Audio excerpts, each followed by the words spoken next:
Nandito tayo ngayon sa Kabukid Farm, guys. So, bisitahin natin yung kanyang fish pond. Meron siyang fish pond dito.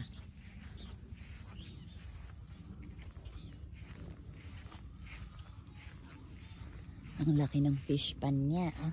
Napakalawak. Wow, yung tubig. Ganyan na lang pala. Ay, wala na. Oh, inubos na ng kambing yung gulay. Sus, kay wala ng tubig.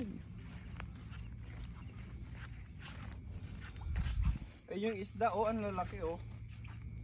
Asan? Inano ng ibon. Tingnan mo yung bakas ng ibon dyan sa tubig. Yan, oh. Tinutuka niya yung, ito, oh, ang lalaki. Ay, sayang naman yung Oh, isda. baka pwede pa to. Ay, hindi na. Oh, sayang naman. tatanggalin niya dyan, tutukain niya. Ah, kala ata nila kaya nilang Tapos ubusin. hindi niya malulunok. O yan, may mga isda pa dyan. May mga gumagalaw. Ayaw Ayaw na niyang patubigan dahil pag pinatubigan pa yan, na ano lang yung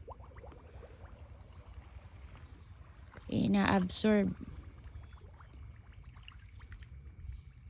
dahil na buhangin.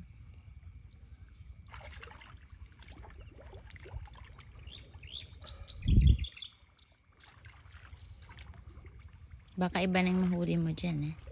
Ayun, ayun, isda doon. Ayun, ayun, ayun.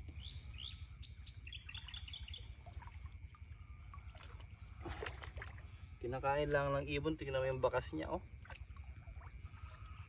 Naubos na ata niya yung malalaki, ah.